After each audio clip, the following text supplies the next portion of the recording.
Whoa, buddy. Put that thing back in its holster. We haven't gone anywhere. I don't understand. Check out the MichaelDukesShow.com for information on how to get access to the podcast. Welcome to the party, pal.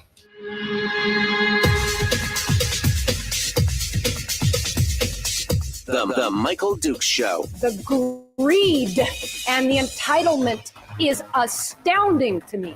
What more could you want from a low-budget radio program? This is a dumpster fire. That's just BS. It is time to get a new perspective. We know just what you need, and we've got just the cure.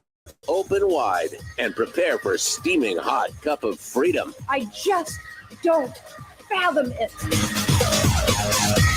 The Michael Dukes Show, streaming live across the world. Live around the world on the internet at MichaelDukesShow.com and across the great state of Alaska on this, your favorite radio station and or FM translator.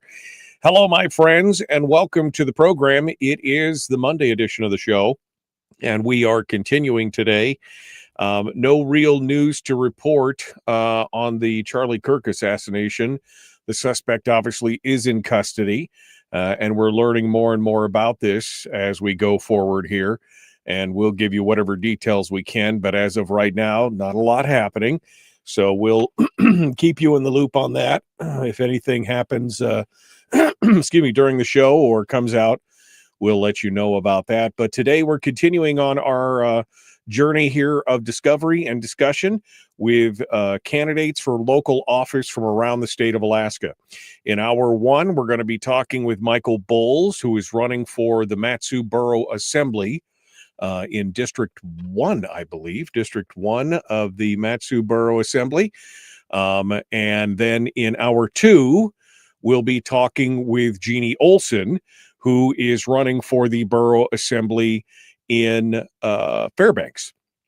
So we're kind of all over the state here.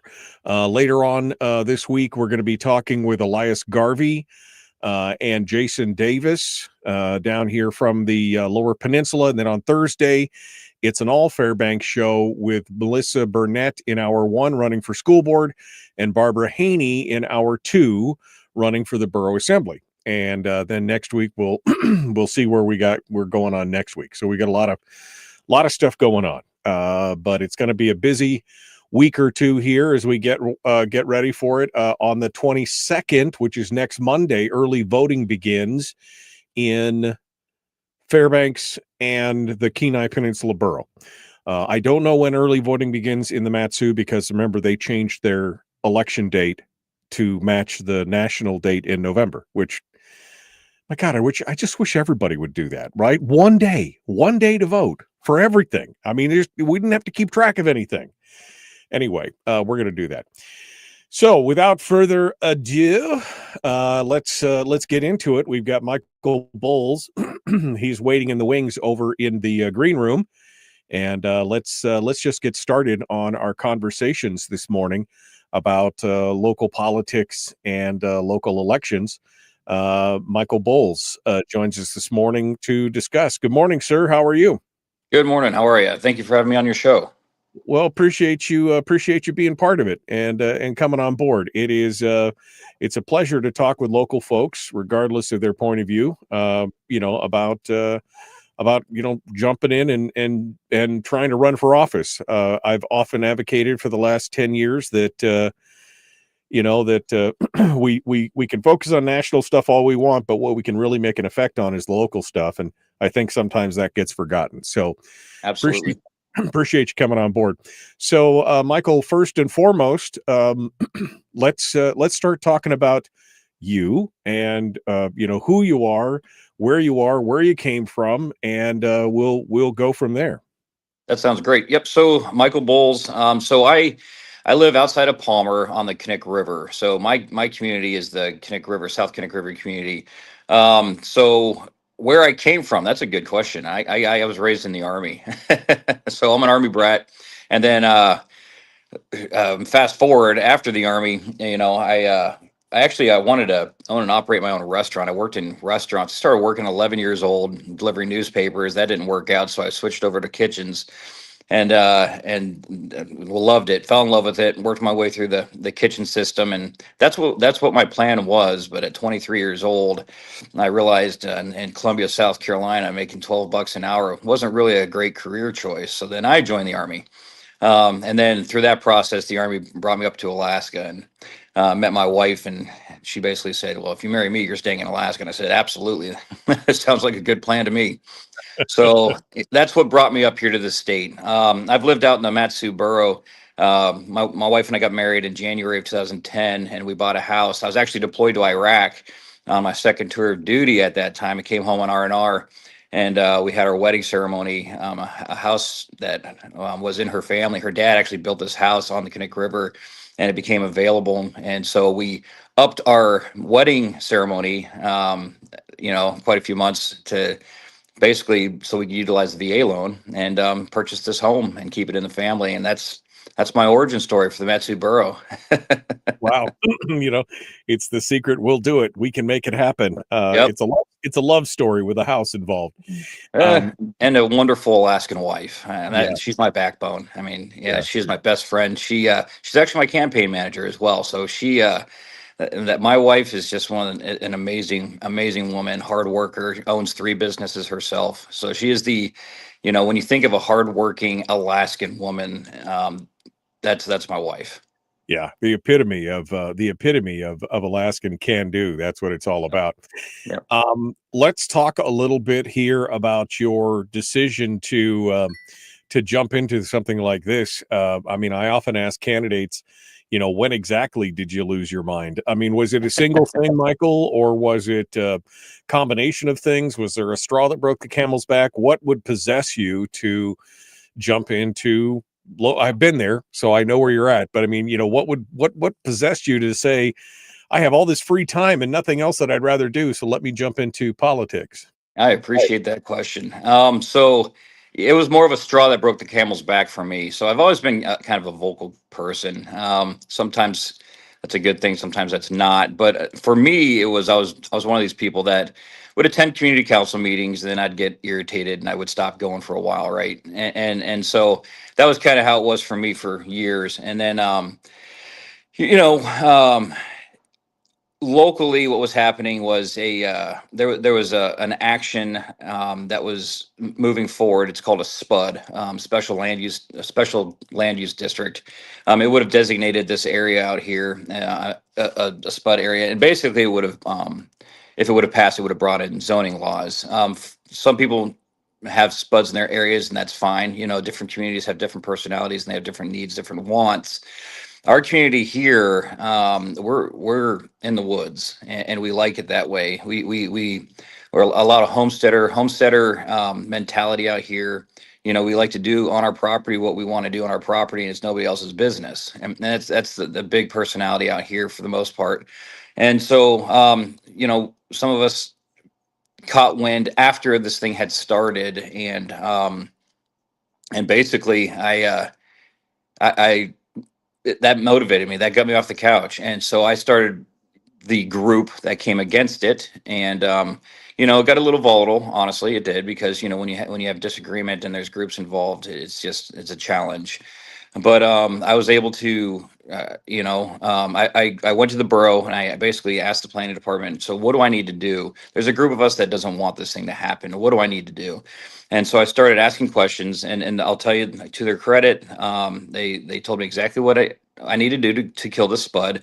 I started doing research, started looking at other communities that had killed their SPUDs. Meadow Lakes had a time in, I think it was around 2014. So there's a lot of articles out there and how they had come against it as well. Spoke to a lot of people, a lot of community members, and in that process learned that most people did not want this to happen, but a lot of people are related. And so it was kind of a tough issue, honestly, because out here, you voice your opinion, and it can cause some division and families and close friends. And so I led the charge on that, because my family was all on board with the same opinion. We don't want that to happen. And so I took that on, and we made it happen. I wrote the resolution. I brought it forward. We had well over 100, maybe 150, 200 people show up to a community council meeting. It's the only time I've ever seen that happen. Usually we're about 12 strong, maybe 20. Right. So that's Well, yep. let me ask you this, because this is a common thread that I've seen in local government for a long time. We saw some of the same things happening in Fairbanks when I was there and on the assembly there, and it's one of the things, quite honestly, that I fought for. One of my proudest moments was the protection of property rights, grandfather rights, as you said, being able to do what you want to do with the with your own property, Mm-hmm. as long as you're not hurting anybody else. You're Correct. having to rent it from the government anyway, right, with your taxes and all that. So That's a let me whole ask other you issue. this, just kind of as a sidebar. What what is the justification for people wanting to? I don't understand the justification for wanting to create a special use zone, or some kind of, somebody just said spuds equals zoning light. I mean, why create? You have you have, assuming, which is GU land, I'm assuming it's general use land, you can do pretty much anything on it. What would be the attraction to forcing a zoning into an area that is general use and has been for decades? What's the justification for something like that? Sure. So out here in our area, and this is my perspective, some people might have a different opinion about this, but Sure. what kind of started this one out here was there's a lodge at the end of Connect River Road, and they have a helicopter operation. And so the helicopters, sometimes they fire up pretty early in the morning. They're doing sling load operations and things like that. And so some of the people in that community, what ended up happening also is they bought some property in a neighborhood, and they were parking some of their helicopters in the neighborhood. So they weren't just flying; they weren't just operating out of the lodge property. They started operating out of the neighboring property, right next to houses. And from what I understand, firing up sometimes 7 a.m. and things like that. And so, you know, it's Alaska, a lot of flight activity in Alaska, especially in the summertime. But that's people's homes too, right? So I can understand, I can sympathize with them, and really understand how frustrating that would be if you're being woken up on a regular basis at 7 a.m. to a helicopter firing up, right? And then another issue that came around the same time was a person had bought 10 acres and they wanted to subdivide. The borough code is 0.92 acres if it can sustain a well and a septic, right? And so this person looked into separating their land into 1 acre parcels, and the community council did not like that at all. And so at the time, we have different community council now, as far as the board members. And so, and part of this SPUD draft that was moving forward had language as that you couldn't subdivide less than 2 acres. So they want to keep it more private, which in that regard, okay, sure, but it's none of their business. It's nobody's Right, business. right. If they wanted to buy the 10 acres themselves, yeah, Correct. if they Yeah. wanted to if And they wanted to buy it from them, they could have. Right, exactly. yep. And the borough's already done the studies. The studies show that 0.92 acres, generally speaking, can sustain an aquifer if the adjoining lots, all have well systems and septics, and it can keep it, clean drinking water, keep, with septic systems. And so the work's already been done by the borough in that regard. So that was kind of my understanding of what started this whole thing. So the comprehensive plan that we have in our area, comprehensive plans are great, they're guidelines, right? But they have no teeth. And so the community council at the time wanted some teeth. And so, yeah. Now other areas, Sutton has a SPUD. If you're familiar with the Jonesville area, I think what happened there is they ended up moving forward on the SPUD after, unfortunately, a person lost their life, because there's a lot of shooting that happens out there, and that was kind of that was the moment where I think that they decided, okay, we really need to put something in place. So there, and then there's other areas, Fishhook area, North Lakes area, where it's more urbanized, right? You have a lot of traffic. You have a lot of business, and so very, very different personality, very different characteristic than where we live. So SPUD in that area might actually be beneficial to everybody, and so But it should be um up to the people who live there, though. And again, sometimes you get neighbors that come in and they have whole different ideas to changing a character of a neighborhood that's been there for years. That's part of it. And this is and the nature. This is the nature of government, right? To kind of grow and to control and be utilized as a lever or a bludgeon at times by certain parts of the public against other parts of the public. That's kind of the danger of government. correct. And my problem is retroactive zoning, right? You got somebody that's people have homesteaded out here where I live, and you've got people that move out here from other areas in the borough or even Anchorage to get away from all of the silliness. That's the word I'll use, the silliness of Anchorage, right? And then they move out here, and 5, 10 years later, they all of a sudden somebody's telling them, we're going to change the way it is out here and tell you what you can and can't do on your own property, right? So retroactive zoning, that's a big issue for me, right? Yeah. Now, if somebody was to say before the subdivision goes in, let's go ahead and properly plan and maybe think about how we want to zone this before we even break ground. That's reasonable, right? And so you have to be reasonable. You have to be able to compromise and think things out. But it's the retroactively. It's going back, and then that's an infringement, in my opinion. When you go back and tell somebody you've been doing something for a while, hasn't been an issue until now, and you're not breaking any laws, you're not breaking any code, and now you can't do that anymore. So yeah, we're going to continue with Michael Bowles, who's a candidate for the MatSu Borough Assembly, District 1. And I'm assuming in the MatSu, the districts, you can only vote in your district, right? It's not at large. If you're a Republican, yes. No, I'm kidding. Yeah. Okay. All right. We'll continue here in a moment. Don't go anywhere. The Michael Duke Show. Common sense, liberty-based, free-thinking radio. We return with Michael Bowles right after this.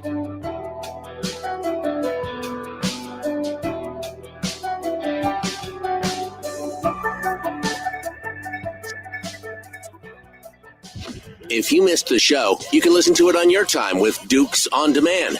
Oh, and it's free. Like America used to be. Streaming live every weekday morning on Facebook Live and MichaelDukesShow.com. Okay, we're in the break right now. Michael Bowles is our guest. Yeah, Michael, you got...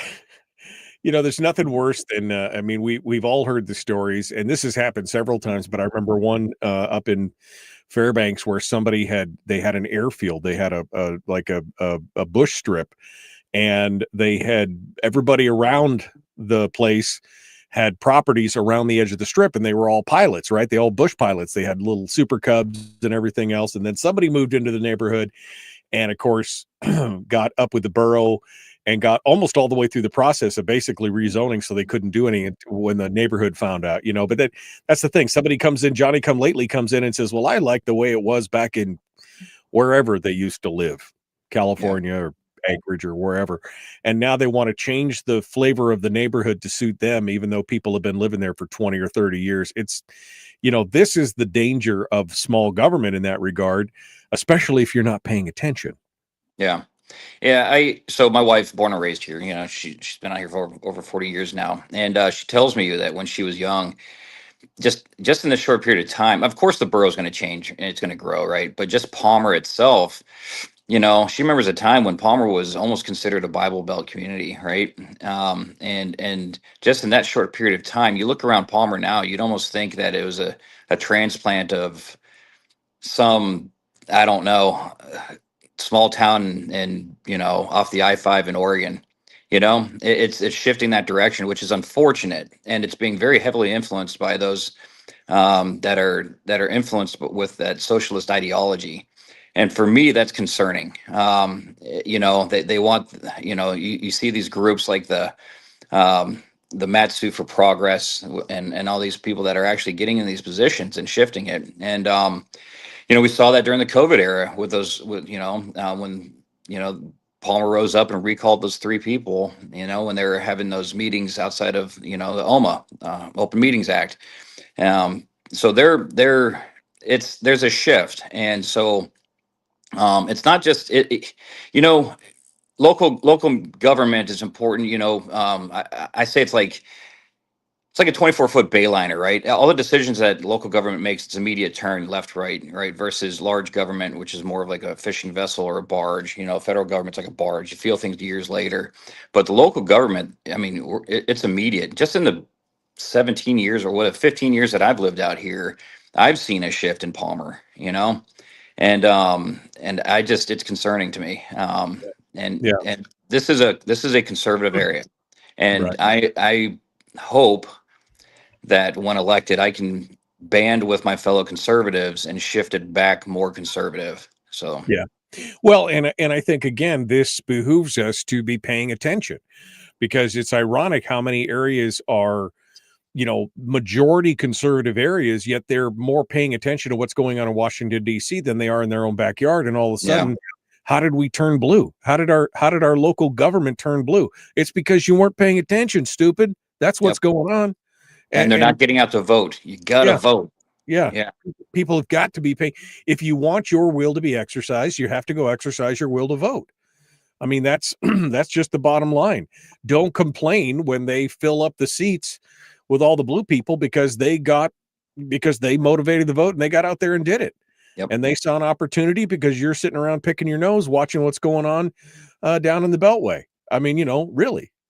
And one thing I have heard from some fellow conservatives before I started running, but conversations I've had is, well, it's not worth voting, and it's not worth it. And there's this idea, and I don't understand that. One of the most important things we can do as an American citizen is vote. Yeah. I love the idea that, my vote doesn't count. My vote doesn't, that was a big thing in Fairbanks. And I can point to 5 or 6 elections in the last 20 years where the vote was decided. I mean, that one vote where Bart LeBon ended up in the legislature was one vote. There were Borough Assembly mayor votes that were 12 votes. That was what separated the winner from the loser. Yeah. And that makes a difference. Every vote counts.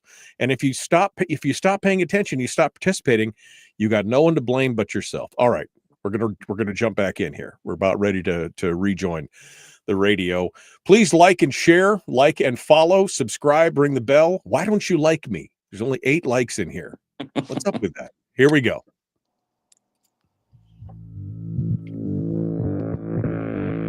Public enema number 1.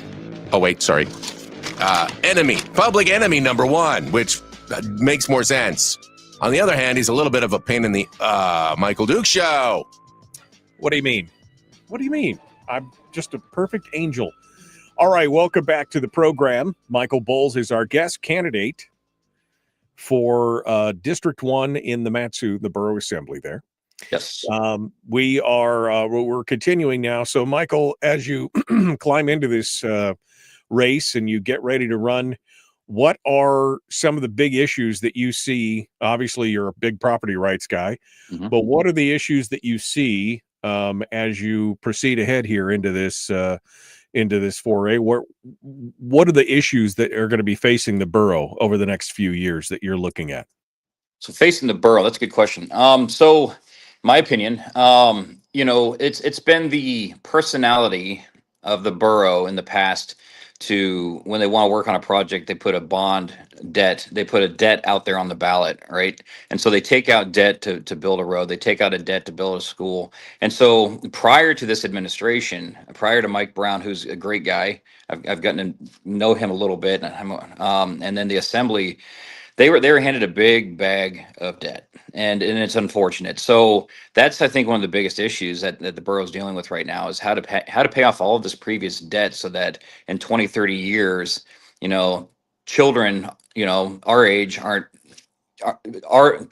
age children aren't still paying for roads that are falling apart and being, scraped up. So that's a big issue. In my opinion, property taxes is a big issue. I personally would like to see property taxes go away. I've got some ideas. I've talked to people. I'm a Milton Friedman fan as far as economics, and so that's my perspective. That's a long discussion. I don't think you have enough time on the show for that. But if you know who Milton Friedman is and you're curious how I view economics, that's my viewpoint. Right. So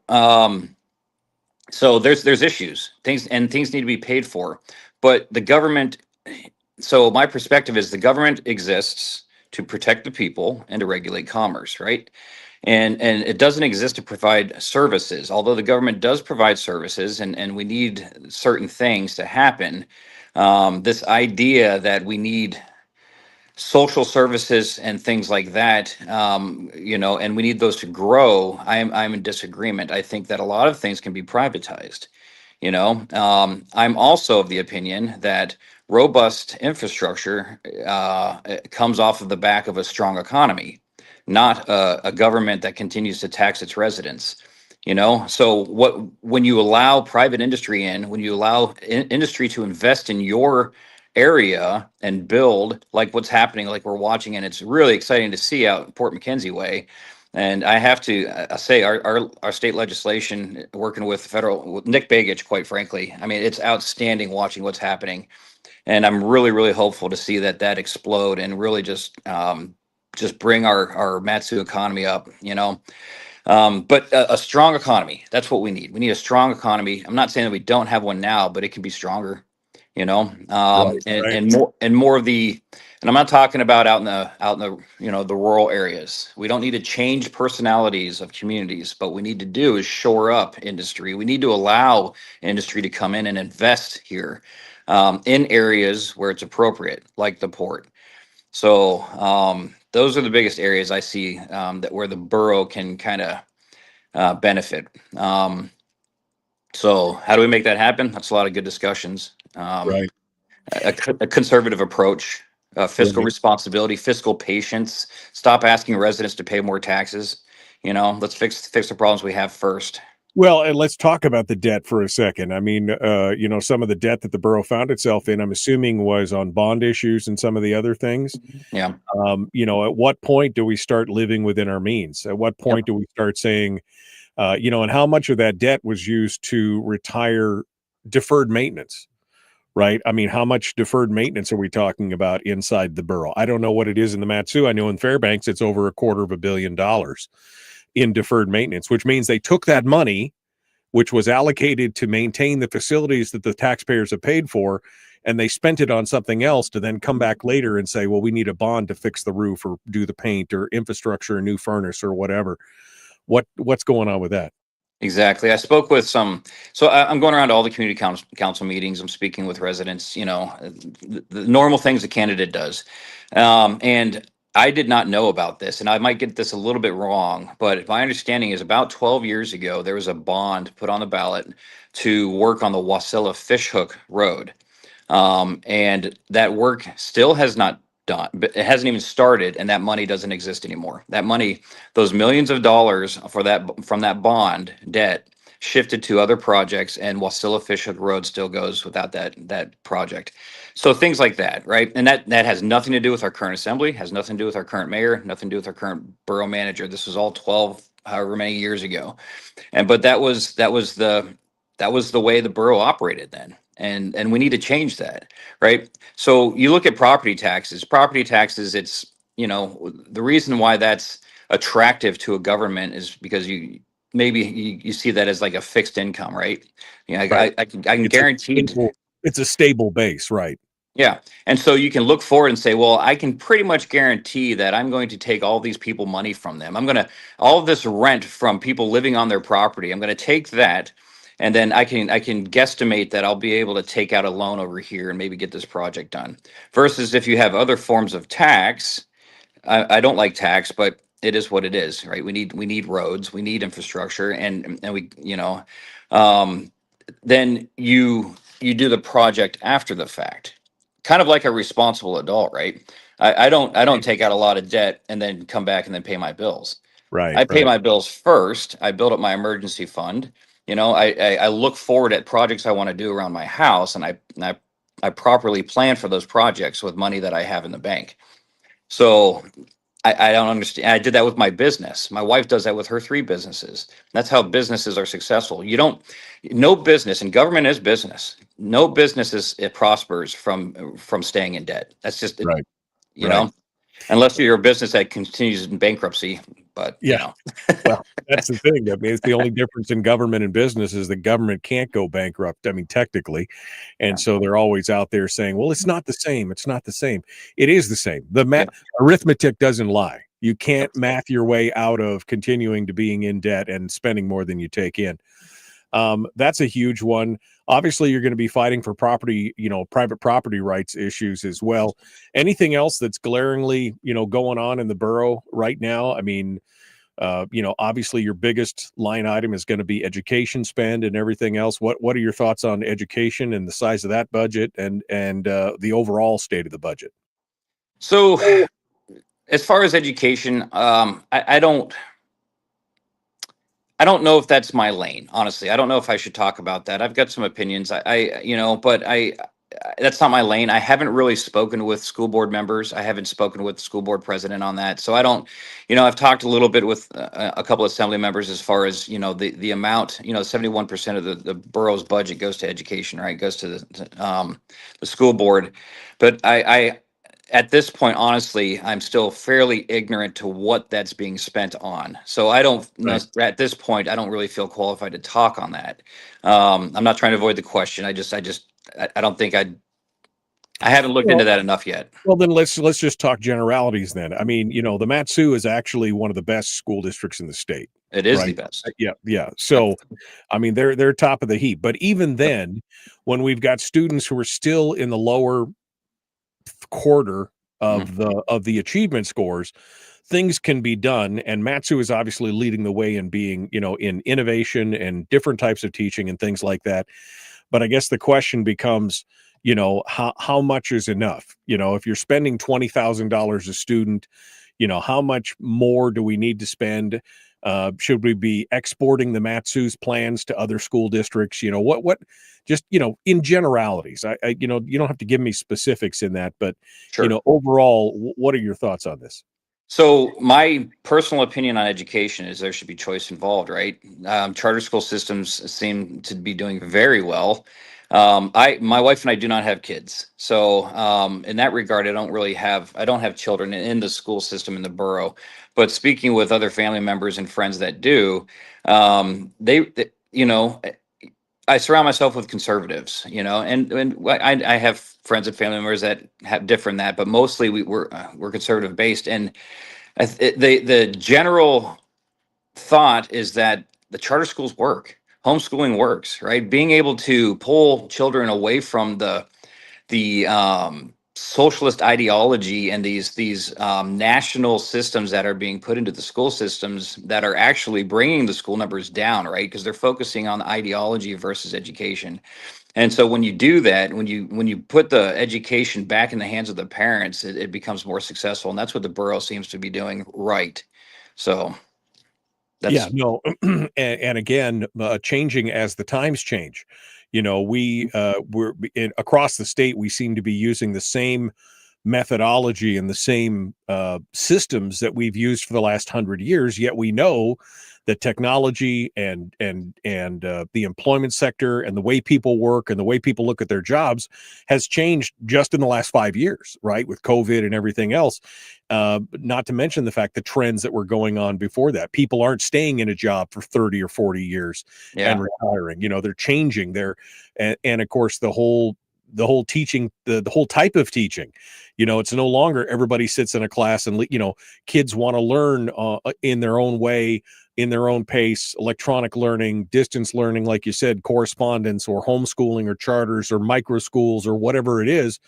Those are all things. And it seems like the MatSu Borough is not afraid to get down into the weeds and try some of these things. Yep. So, and I have to say, I've gotten to know the school board president, and she's just an outstanding person, and she really has an outstanding heart for children and learning. So I think the school board is in excellent hands. All right, we're going to continue here in just a minute. We're coming up on our next break, so we will take that now, and we'll come back, and we're going to talk with Michael Bowles about what his initial plan of attack is. What is his goal as he gets into the assembly? We'll wave our magic wand and make him an assembly member, and he can tell us where we go from here. We will continue in just a moment. Michael Bowles is our guest candidate for the MatSu Borough Assembly District 1. We will be back right after this. Don't go anywhere.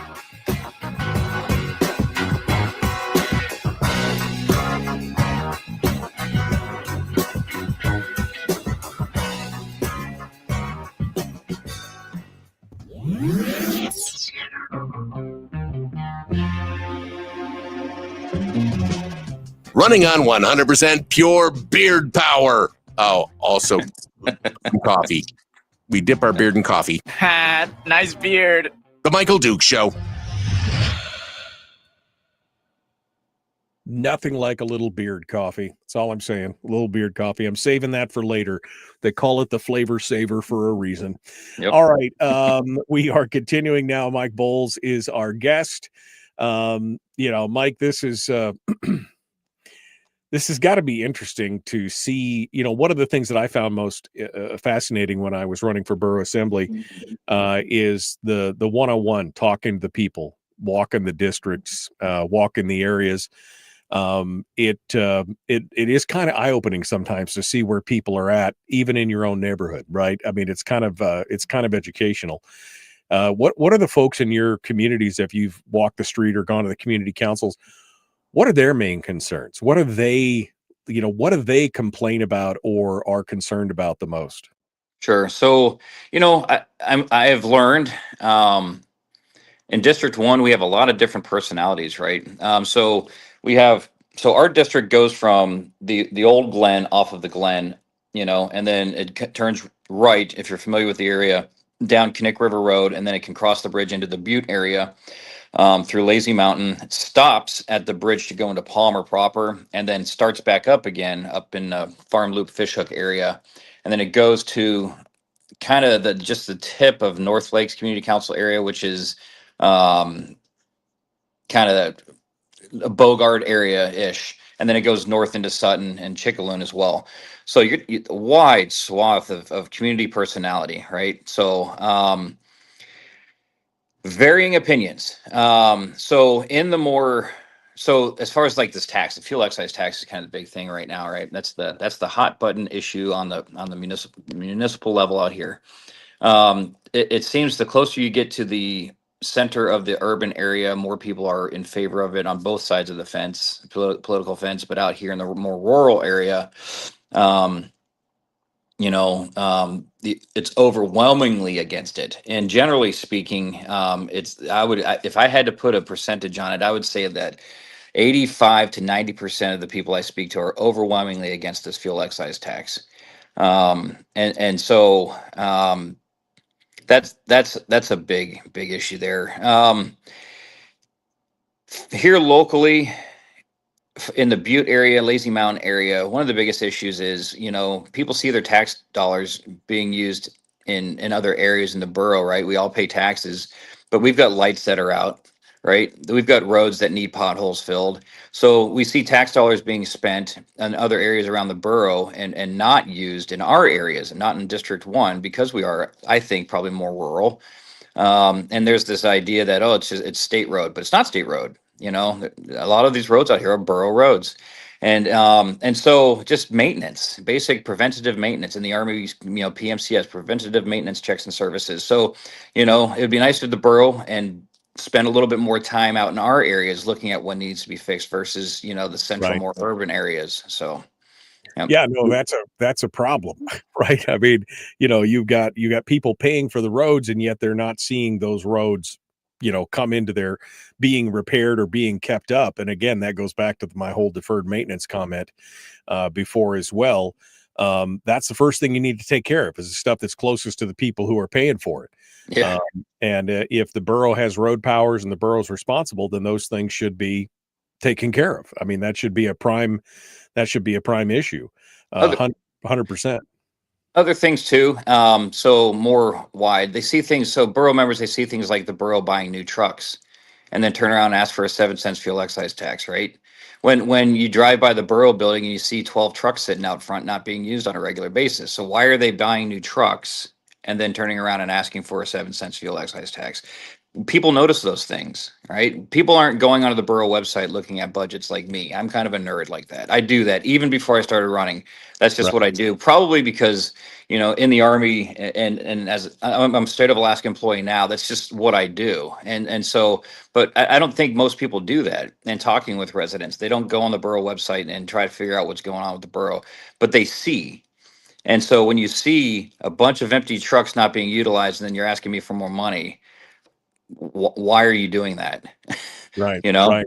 And so that's an opinion as well, from residents. It's a hot take. It's a hot take from the residents as they go through there. And I don't think that these are bad questions to ask. I mean, this is the this is a good point. I mean, if you've got them, why are we asking for more? And we should actually touch on that fuel excise tax when we come back, just because I know it's a big issue.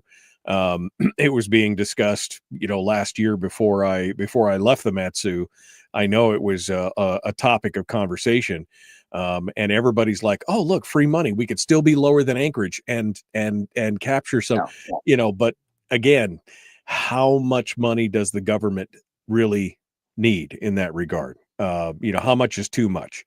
And I think we're going to reach that equilibrium in the MatSu pretty quick here. All right, we're 15 seconds out, and we're getting ready to rejoin. Michael Bowles is our guest, candidate for the MatSu District Borough 1. Jeanne Olson is going to be joining us in hour 2. We will continue in just a moment. The Michael Duke Show, common sense, liberty-based, free thinking radio.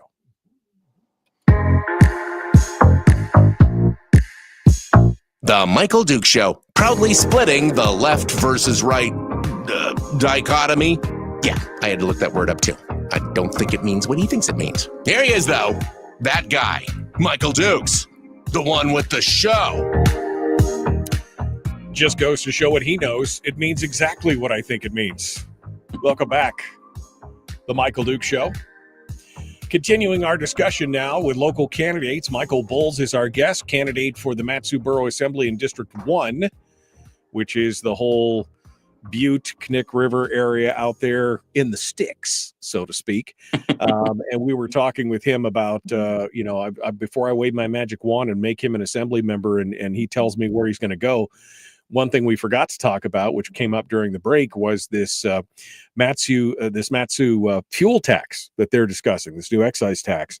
And this came about, I think, because Anchorage put their excise tax on 10 cents a gallon, which drove a lot of people, especially people who, like me, used to commute back and forth. I always made sure that I timed it out, that when I was buying fuel, I was buying it in the MatSu because, I could save $2 or $3 a fill up just by doing it in the MatSu. And now somebody has seen, oh, well, maybe we should, we can make it cheaper. We can make it less than Anchorage and still make money. But a lot of people are discouraged by that. Michael, tell us a little bit about the fuel tax discussion. So I'll start by saying I'm 100% against this fuel excise tax. So but yeah, absolutely. That's one of the, that's a big talking point is, I used to commute. As I said earlier, I'm a state of Alaska employee, and I used to, work in Anchorage. And exactly before Anchorage imposed their 10 cents fuel excise tax, which they've squandered, which they haven't used appropriately, which they mismanage. A good example of what to look forward to if this passes. My wife at the time also worked, and we would always stop at Eagle River because that was the cheapest gas at the Fred Meyer's there. We'd pull in, do our shopping, hit Fred Meyer's, fuel up, and then we'd head back home. Then Anchorage put this 10 cents fuel excise tax in. We never purchased gas in Anchorage after that, moving forward. So what we will see, it's a guarantee. The price at the pump will not be 7 cents increase. This tax, the way this tax is worded is that it will go towards the purveyor, basically, right? So Crowley will be paying this and other companies, but they will, but they're going to pass that on to the consumer, and they're also going to cover their costs of having to process it. So it's going to actually, I guesstimate that it'll be a 15 to 20 cents increase, maybe more at the pump. That's just the way it is. So a tax isn't just simply a tax. You got to pay the people to process the tax. You got to have the software. It costs money on top of the tax. So we're gonna lose money. The borough's going to lose money in the long run. We're going to lose people that spend money here. This idea is to capture tourists coming through and people that recreate out here. And sure, this idea, well, they're using our roads. Tourists and people that don't live here should be helping pay the costs. Well, every time I go up to Cantwell, we go hunting Area 13. I bring 4 or 5 gallon fuel tanks with me because the fuel up in Cantwell is just absolutely ridiculous, right? So, and that's what's going to happen is when people come snow machine Hatcher Pass or go recreate out here, they're going to bring their own fuel. They're not going to stop and fill up at the Fred Meyer's or Three Bears. It's just not going to happen.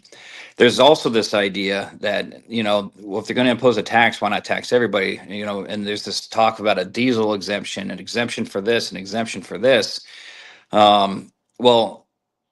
So if you're going to impose a tax and then immediately start talking about who you're going to exempt and then who benefits from those exemptions, what's really going on? And that's the thought. I'm not implying anything, but that's discussions that people are having with me is Right. what's really going on. Right. So, I mean, and I would think this, I would think the same thing, right? Well, and So, you raise a valid point. You know, in Anchorage, there's always a lot of discussion when new taxes are proposed. Oh, we would spend it on this, and oh, we would spend it on that. But most of the time, it's not dedicated to those things, and so it just goes into the general fund. And even though right. they have the best of intention of spending it on X or Y, they end up spending it on something completely different. And so, again, giving government more money to do what government does, by its very nature, it grows. I mean, it doesn't make it evil or anything else. It's just that's the nature of government. And so to give it even more money seems counterintuitive. I mean, I will say Wasilla as a community, as a city, they've done an excellent job, right? I mean, they Yes. built the Menard Center. They built it all. They had a special tax that went on, and then they reversed that tax when it sunsetted, when the thing was paid for. They were going to do the same thing for the library. There were politicians in town who wanted to keep that tax going because it was great revenue for the city, but the citizens said no. Yep. We need to live within our means, and we saved up enough money for the Menard, then we saved up enough money for the library, and now we've got that, and now we're going to stop it. And that's what we need. We need that kind of stalwart watching the pocketbook. No, you can't have any more. You've gotten what you asked for. You can't keep going. And you look at Wasilla too. I think, and I might be. So I've spoken with a current city council member and a previous city council member that was a part of that when they came out of debt, and they actually have a surplus now. My understanding is there's a surplus of $60 million in Wasilla. I don't know many cities around the United States that have a surplus, of Right. that large. So, and I know there's discussions about needing, wastewater treatment possibly, and those sorts of things. And if they do pursue those things, they can do it with cash, right? They've got the money in the bank. They don't Right. need to go and ask citizens for a bond to Right. bail them out, to retroactively fix a problem. They can actually be proactive now because there's $60 million in the black. And that's where I would like to see the borough go. And how Yeah. do you do that? Patience. You get rid of your debt first. You pay down debt. And so I know it's controversial, but my wife and I, we are big fans of Dave Ramsey, and we've done Right. the Dave Ramsey program, and it was very successful for us. So there's something. It's weird. If you get rid of debt, you're prosperous. It's kind of weird how that works, Yeah, So kind of weird how your whole thing changes. All right, let's go over to I waved my magic wand. You're now a assembly member in the MatSu. What are the what are the things you're going to be tackling first things first? What do you see yourself doing over the next couple of years as a member of the assembly? What's your focus going to be on? so I would like to see property taxes go away. I know that's a big, like, looking through rose-colored glasses, right? But one thing I've asked the assembly in attendance as a resident is to at least exempt those 65 years and older. So Right. I've known two people that have basically lost their homes just from property taxes. One was a homesteader. They owned their home, their property outright, and the taxes were so high. They had the homesteaders culture. They lived that life. Taxes were so high, they were going to lose the home. Family members had to move in and assist that person. They've since passed away. They're an elderly person. So can you imagine living your whole life on your property that you homesteaded in a home that you built, and then the government is going to take that away from you? Right. You I know what I know. mean? It's insane. At least there are places like Florida and Texas now that are at least having a discussion about removing property taxes. Yeah. So that you can actually own your own property. That's a big deal. It is. And then another person, they're still alive, but they had to sell. They inherited a home, owned it outright, inherited it, but the taxes were so high that they just couldn't maintain that in retirement. And so they had to sell the house they inherited and move to a smaller home.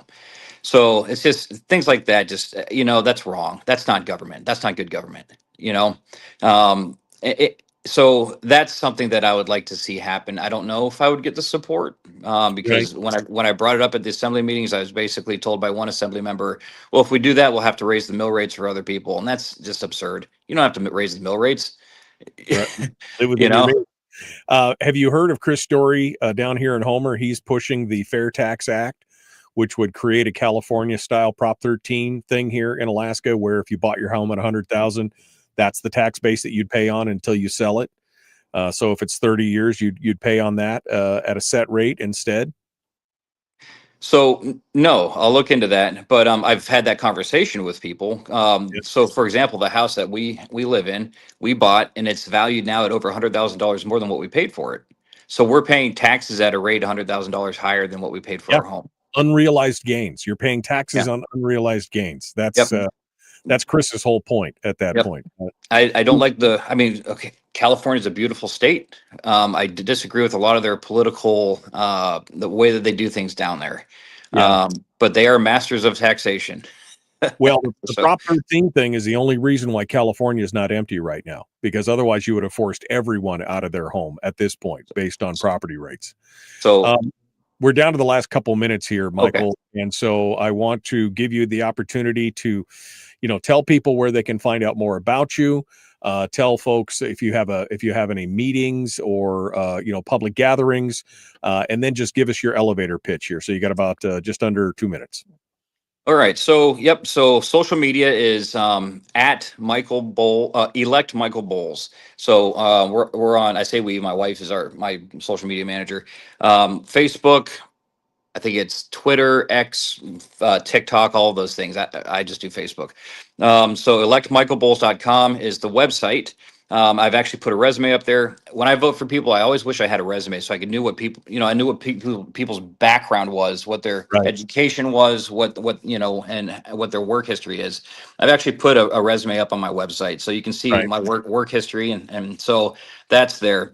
One thing I can tell you is that I intend, when elected, to be a brick wall on the assembly in the MatSu to keep all of the stuff going on in Anchorage as far as policies and politics outside of the borough. So that summarizes my whole purpose. So protect property rights, protect personal liberty, lower taxes, pay down debt, fiscal responsibility instead of more socialistic ideology. So so one thing I can tell you is please look at our backgrounds. Please look at who we have that are volunteering for us. I am surrounding myself with conservatives and Republicans. Can't say the same for other candidates out here. So please do your research. Michael Bowles, selectmichaelbowles.com. You can find him out there. Michael, thank you so much for coming on board, folks. We got more coming up. Hour 2 dead ahead. Thanks for having me. All right. Sorry, Michael. I get it. Hard break. Had to get to it there. I ramble. I'll give you. That's okay. I'll give you 2 minutes here to before we jump over to Jeannie. I'll give you 2 minutes here to recap, and if we something we didn't hit, I'd love to hear from it. If there's something else you want to expand on, you got about 2 minutes here for your final bite at the apple. Sure. So so I was just kind of saying, just look at who we surround ourselves with. Look at who our donors are. Not everybody checks APOC. So look at the names on our letters of intent. Look at the people that are supporting us. Look at what the people are supporting. It's all out there. That information's out there. So I am a staunch conservative. So I wear it on my sleeve. I'm not saying I'm perfect, but I am willing to listen to people and change course as long as it supports conservative action. So that's what you can depend on when you vote me into District 1. So all right. And of course, the election for MatSu is November the 7th, right? Is that right? Am I? Yep. Early voting starts October 20th. Please vote early. Don't vote often. We are Republicans. And come out and vote. We need votes. So everybody needs to get up off the couch and go vote. It's very, very important. All right. That is the I wish all the boroughs would move their dates to the national, to the national date. So we only had one thing to vote on. That would make it so much easier when it's all said and done.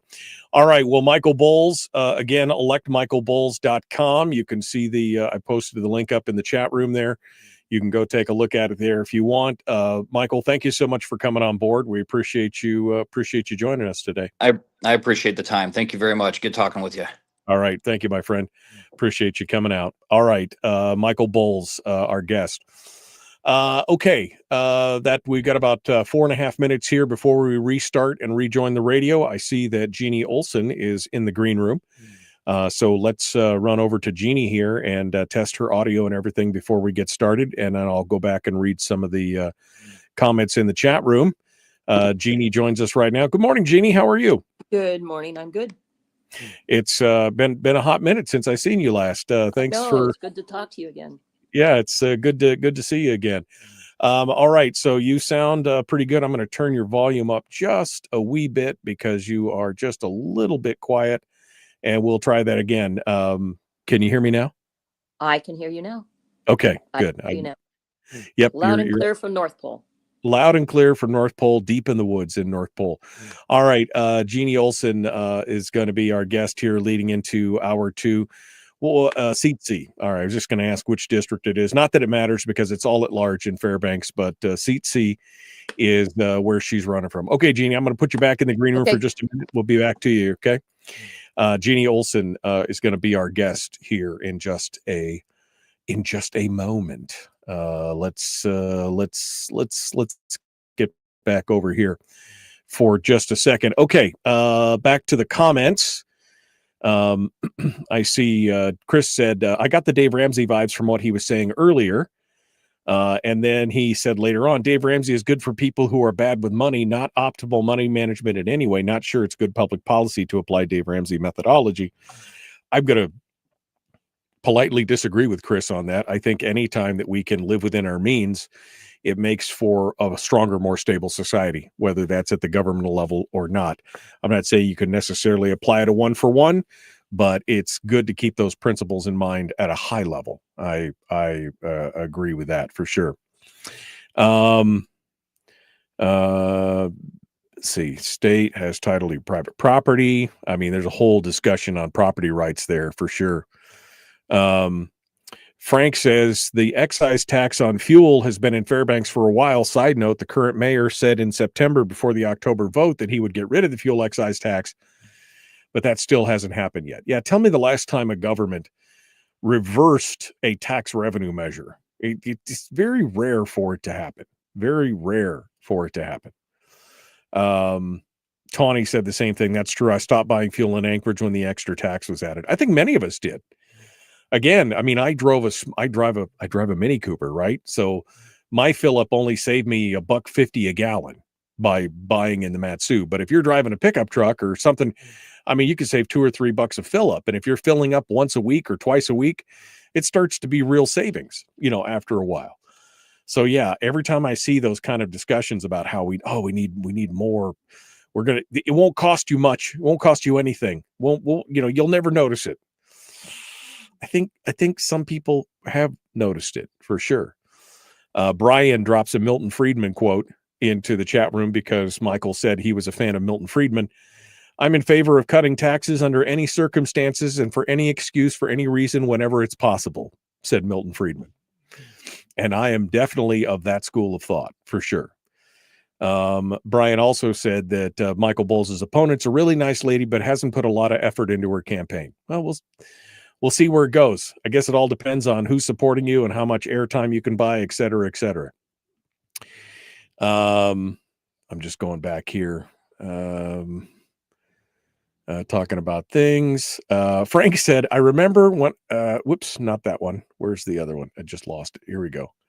Here he goes. He says, it's odd that MD always asks, when did you lose your mind? Yet he's always telling us to get involved. Some even say they ran for office because of the Duke show.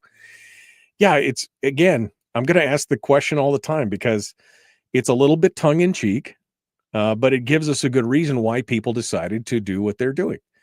I mean, I count myself a little bit crazy for when I ran for office. It's the same thing. So I always ask that, Frank, because I think it's an important question. It gives people a little insight into where folks are at. Okay, well, that brings us up to the top of the hour. Let's get to it. The Michael Duke Show, common sense, liberty-based, free-thinking radio. Jeanne Olson up next.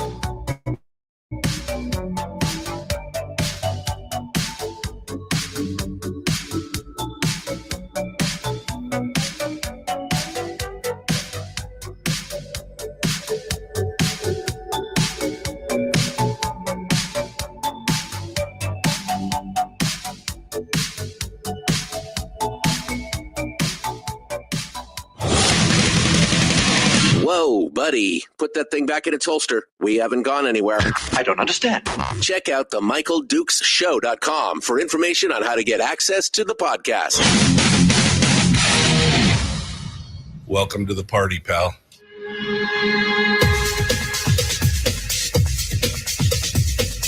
The Michael Dukes Show. The greed and the entitlement is astounding to me. What more could you want from a low-budget radio program? This is a dumpster fire. That was just BS.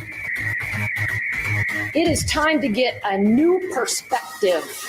We know just what you need, and we've got just the cure. Open wide and prepare for a steaming hot cup of freedom. I just don't fathom it.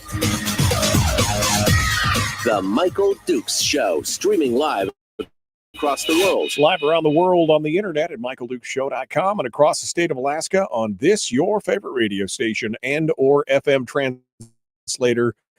Good morning, my friends. Welcome back to the program. It is hour 2 of the big radio show for this Monday. Latest and greatest on the on the issue with Charlie Kirk and the assassination and his shooter. No new word right now. If something else pops up, of course, we're going to talk about it. But in the meanwhile, nothing new happening right there. We'll keep you apprised of that situation if anything changes. But as of right now, nothing new from the weekend. He's in custody. He's on suicide watch, and he is not cooperating with the law enforcement. That's the latest that we're hearing about that. Of course, there's been a lot of interesting things that have come out about his views and his proclivities and his lifestyle and everything else, and we'll get into that later on this week as more issues develop. But as of right now, we're continuing on our discussions with local candidates because, again, I think it's important to pay attention to what you can fix and what you can work on and what you can affect. You can't affect a lot of stuff at the national level, but you can affect what's going on in your local communities. And so we're continuing now our discussion with local candidates. We just finished up with Michael Bowles, who's running for the MatSu Borough Assembly. And now we move on up into Fairbanks. We're talking with Jeanne Olson, who is a veterinarian up in the interior, and she has thrown her hat into the ring for running in the Borough Assembly there. And we're going to get her take on everything that's happening and get a little bit of information and background from her. And she joins us this morning right now as we get started. Good morning, Jeanne. How are you? Good morning. Great. Thanks for coming on and joining us. We appreciate it. It's bright and early in the morning, and we appreciate you taking the time to come on board. Jeanne, for folks who don't know who you are, can you give us your backstory here? Can you tell us, who you are, where you came from, and just tell us, what Jeanne Olson's all about? Okay. Well, my roots are from a small rural Iowa farming town. I struggled working my way through college. Then during the Vietnam era, I said, you know what, let's try the GI Bill. So I actually joined the Air Force to try and understand the Vietnam War better from the inside and also get the GI Bill. And I worked my way, got stationed at Elmendorf and worked on C5s and 141s. One of the first females to be engine run qualified on C5. So kind of broke ground a little bit for female aircraft mechanics. And then continued on with college and graduated at UAA and then went to veterinary school at Colorado State. By that time, I found myself liking the interior better than the weather in Anchorage. And then I've been up here ever since. I'm a holistic veterinarian, still practicing. Started becoming active in local issues right as I finished vet school. The first time I testified at the assembly here was when Hank Hove was mayor and Mike Prax was on the assembly, and I testified about animal control being privatized. And I probably get moved to go down and testify about an issue, not just animals, lots of things, as you know, ever since. And then I've testified in front of many of the commissions, served on Diane Hutchinson's Citizen Budget Review Committee, which was a great idea. It just didn't happen, but I sure understood the budget a lot more. Plus, I had the inside experience of being the veterinarian and then the manager for animal control for 3 years. So I kind of understand it from all different aspects. But I got really familiar with the departments because of that Citizen Budget Review Commission for sure. Right. So yeah, and I'm running because I always felt that citizens needed to be holding the public officials accountable, and that I felt like I was more effective on the other side of the dais. Right. Last couple of years, I don't think so. I really don't feel like I've been heard. Yeah. And I think a lot of other people feel the same way. And I sense that there are people that have just given up as well, and say, why bother? It doesn't matter anymore. So Yeah, that leads to my favorite question, which of course is, when exactly did you lose your mind? Was it one thing? Was it this that you just weren't being heard? Was there a combination of things? Was there a straw that broke the camel's back? I mean, you've been active for a long time, but what made you decide now to jump into the big show and say, I'm going to do it. I'm going to run for this part of the office. What made you do that? Well, it's kind of funny because I've always told my friends, if I decide to run for assembly, shoot me. But I know I've seen the struggles that people have. And I think the last 2 years when I've gone to testify, and it's been becoming more frequent for me, like probably every 2 or 3 months I'll go down. And I'm always listening to the assembly on the radio on Thursday nights. And if I miss it, then I pick it up on the web later on. But the last couple years, the discourse has really deteriorated, and the public doesn't necessarily see it.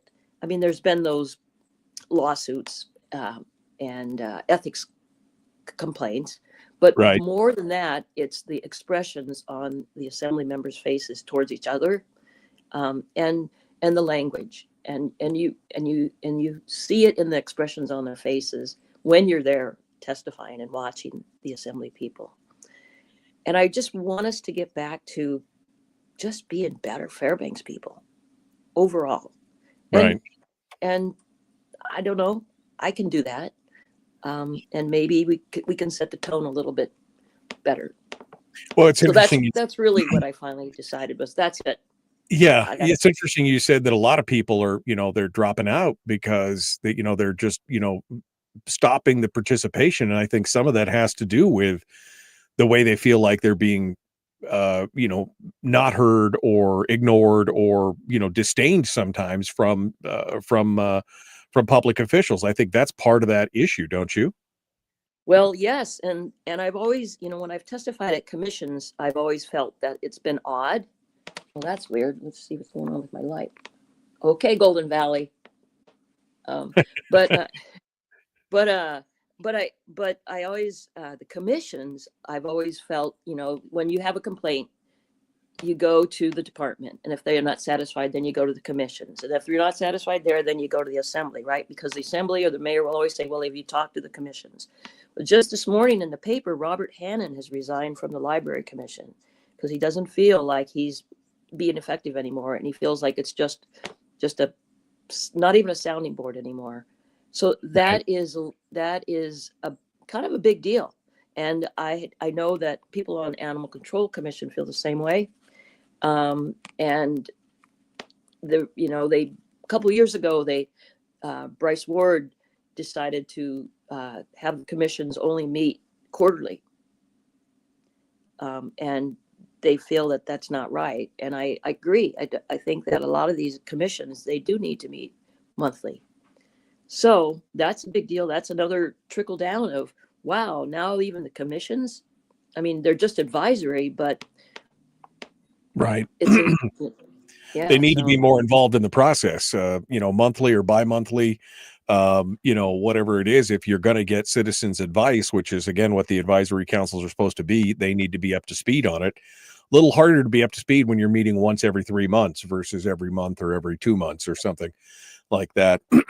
4 times a year, 6 times a year, 8 times a year. You need to be doing it.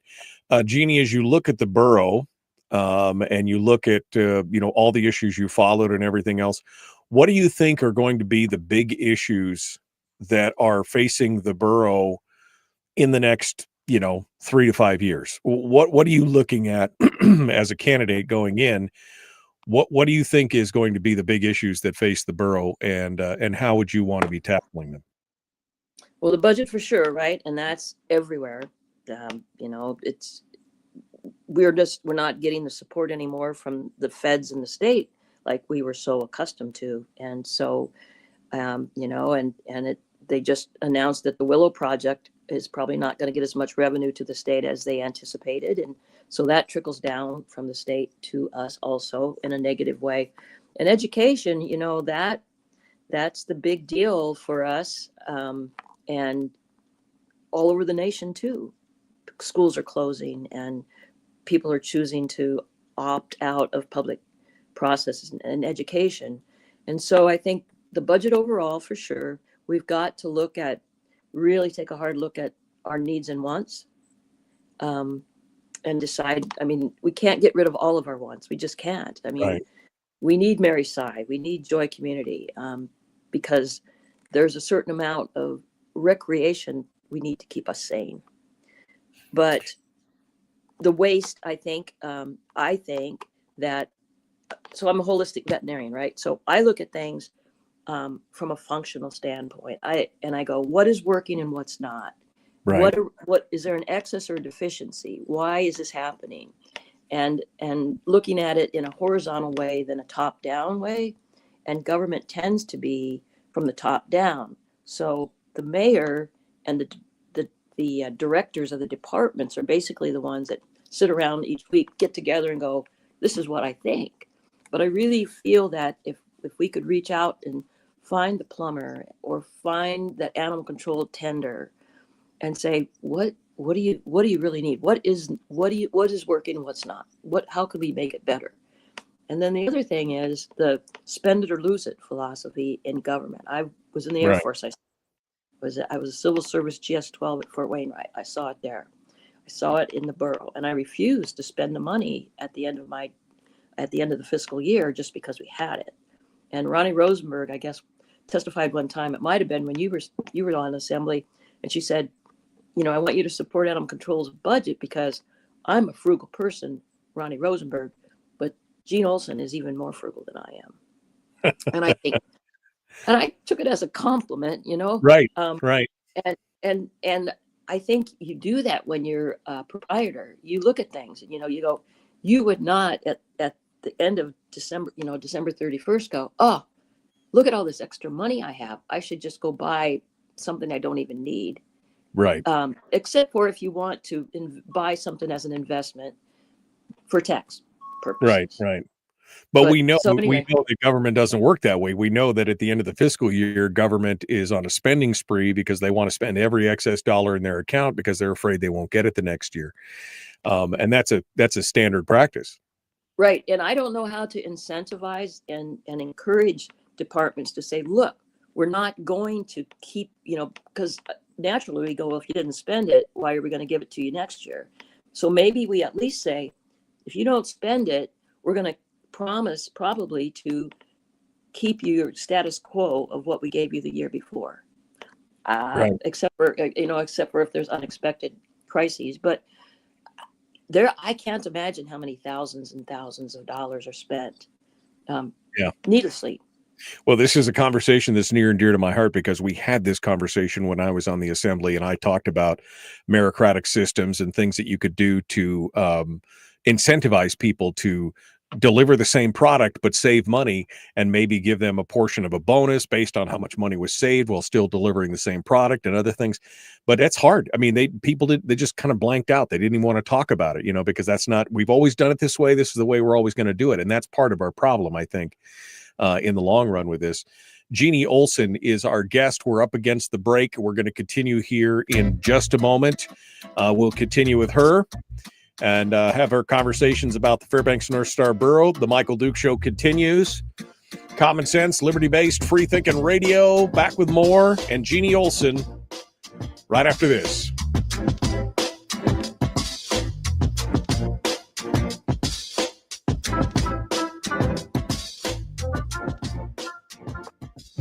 If you missed the show, you can listen to it on your time with Dukes On Demand.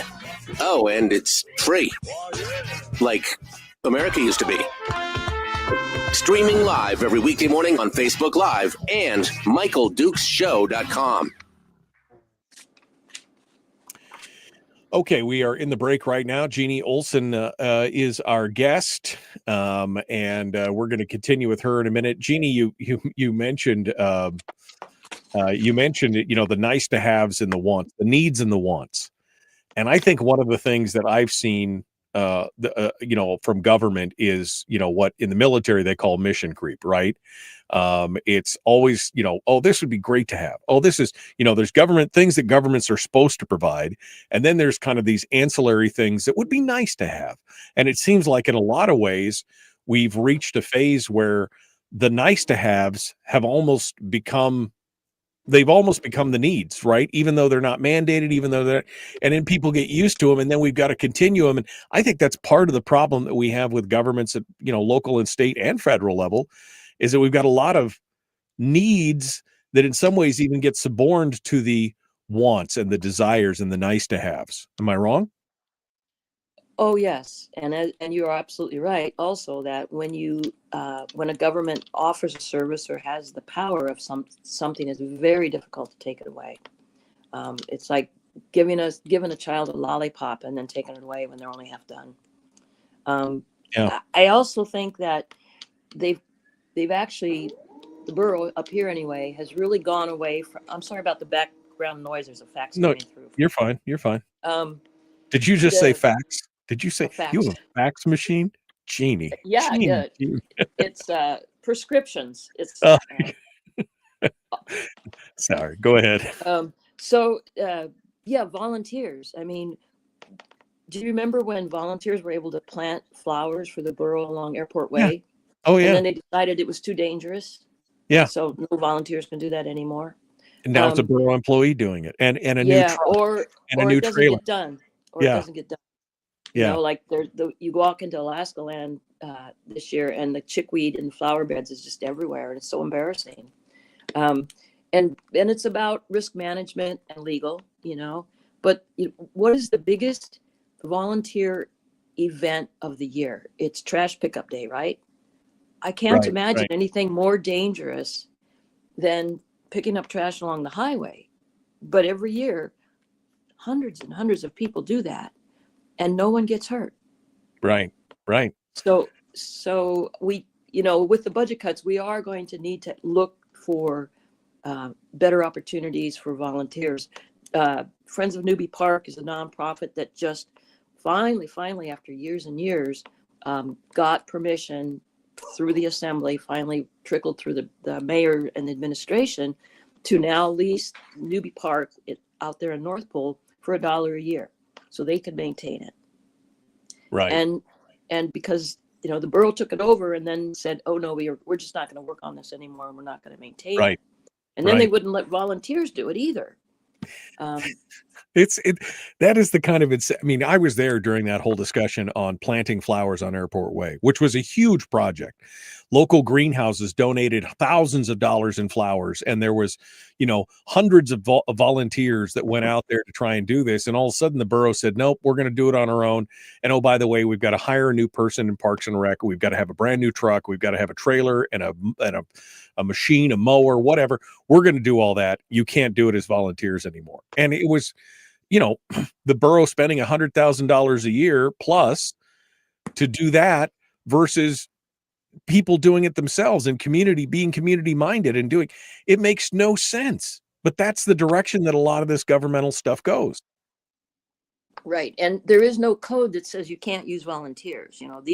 It's what people, I think, don't understand, whether you're going over to planning or whatever department you go to, and they say you can't do it like that. It's difficult to dig into code and say, well, it doesn't say you can or can't in the code. They know it's our policy. Right. And policies can be changed. And when I set up, do you remember me? We set up, it was in the paper though. We set up at the North Pole transfer site, this platform.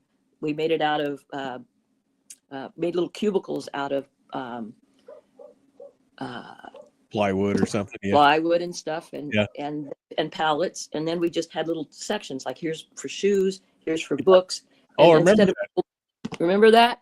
Yeah, Well, no, I mean, that's the kind of stuff that we need that's missing. but they said that these, but then the manager called me and said, "Oops, time to go."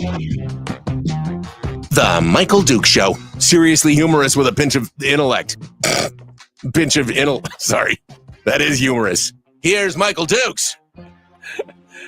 Just a pinch of intellect. That's it right there. Just a tiny little bit. We're continuing on. Jeanne Olson is our guest. She just reminded me of some of the things, some of the madness that happens inside of borough government.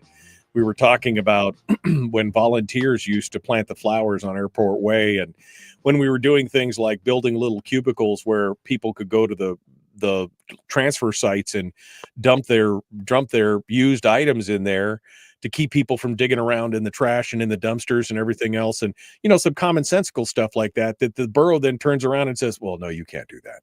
That would be, And they actually ended up. I went to the Economic Development Commission to get approval for it because I couldn't figure.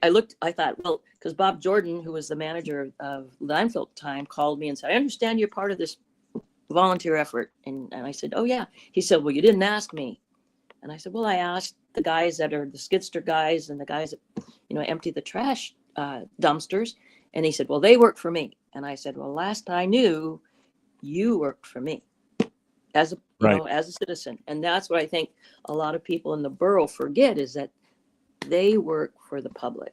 Yeah. And I mean, it's tough because they get yelled at a lot. People are unhappy about something and it's emotional, but at the end of the day, it's the citizens' government. It's citizens. Absolutely.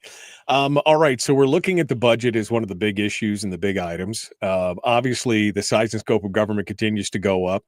We're spending up to the cap. You saw that we just now they just drew, up to $10 million out of the savings account because they refuse to hold back on the size and scope of government. Now that's unsustainable because they can only do that for a year or two and then they're in trouble.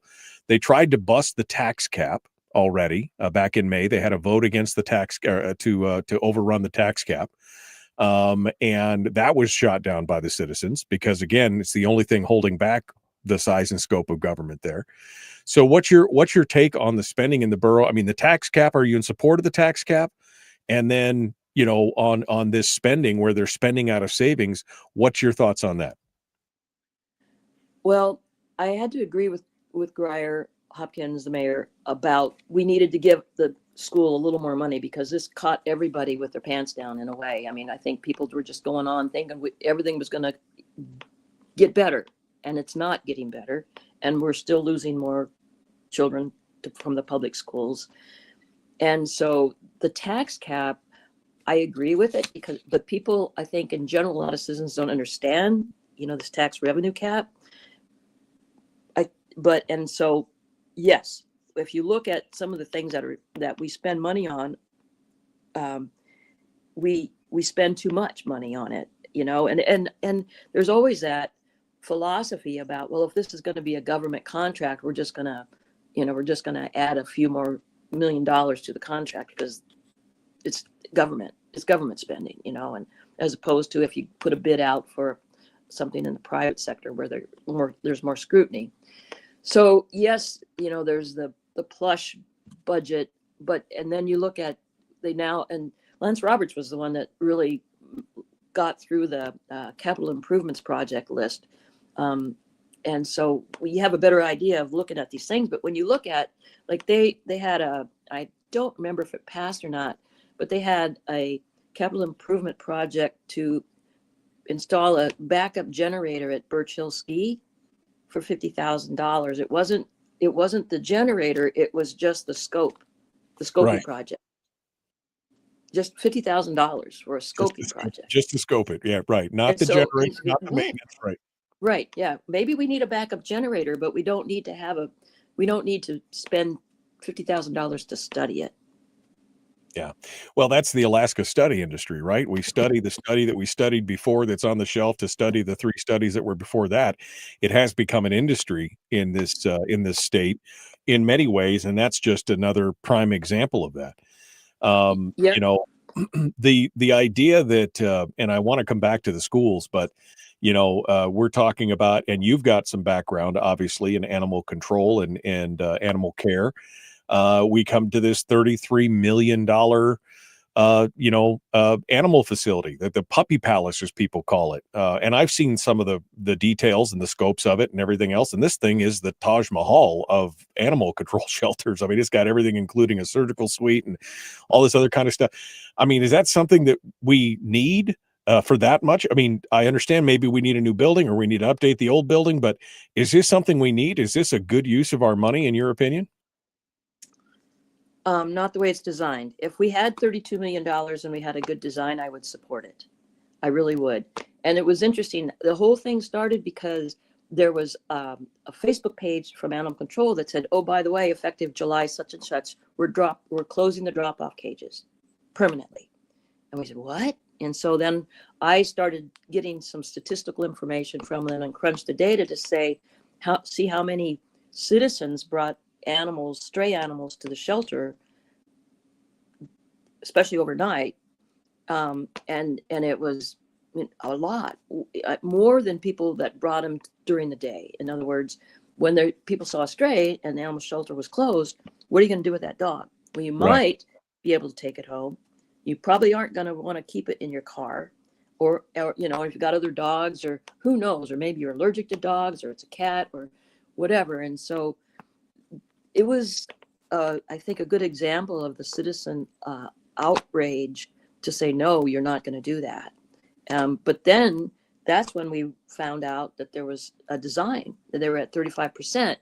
I asked to see the design, did a public records request, and it was denied by Public Works and said that it would create an unfair advantage before it went out to bid. For the citizens to see the design before it went out to bid. And so what I did is, I said, wow, I remembered that MatSu had remodeled their shelter not too long ago, not even 10 years ago, I didn't think. So I called down there and talked to the manager there, and he said, hey, yeah, we got this great architect from out in Connecticut, you give him a call. And so I called him and talked to him, and so he's given me all these explanations, and he's an architect that only does animal facilities, hospitals, animal control, and boarding facilities. That's all he does. He doesn't design offices. He doesn't design hospitals. Right. Only he knows animal stuff. And he spoke an hour with me. And so then I finally started finding out that what had happened was that the borough had brought up this architect and veterinarians from UC Davis's shelter medicine program, and an architect that lived in California that designed, I think they called green buildings, kind of. Right. And so they brought them up and sat around, not including any of the public, about, hey, this is what we want. And so by the time it got to be 35%, I was an industrial hygienist at Fort Wainwright, and one of my jobs was looking at design reviews for the Corps of Engineers. But at 35%, you can't change much. Right. And so finally, after over 6 months, the Animal Control Commission was able to see the plans, and I just looked at it and said, "This is all wrong. The design is not right for the operations." And I was accused of being a bully and saying that I wanted to have it my way. Actually, I was out in New England last fall, in Massachusetts, and I went, wow, Connecticut, I wonder where that guy's place is. And I just forget how small the states are compared to here. Right. And it was only an hour away. So I gave him a call and said, hey, I have a free afternoon today. Could I come see you? He said, sure, come on down. So he spent another 2 hours with me. And he even offered to give the borough an hour of free consultation, assembly, the mayor's office, etc. Well, and they finally did accept it in the midnight hour, just before they had this big presentation, when it was essentially at 95%. Right.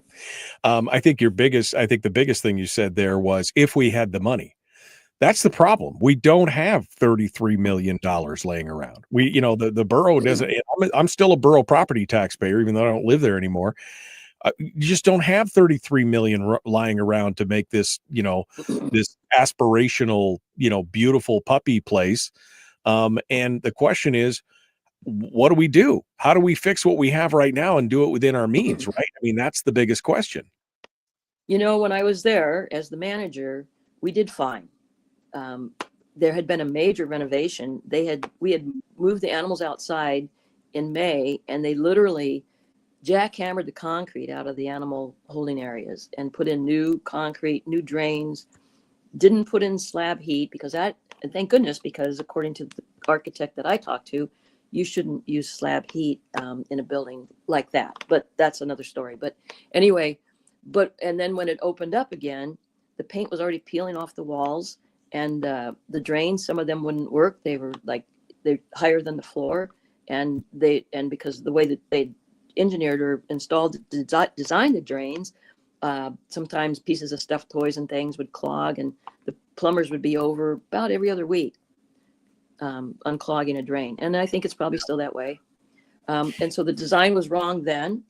But what also is now, when I was there, I was the manager and the veterinarian, and then there were the animal tenders that took care of the animals, and then there were animal control officers. And if someone was short-handed, like maybe there were a couple animal tenders that were sick, or we had a whole bunch of animals, the animal control officer said, all right, and they had clothes they could change into, and they would help. That's not the way it is anymore.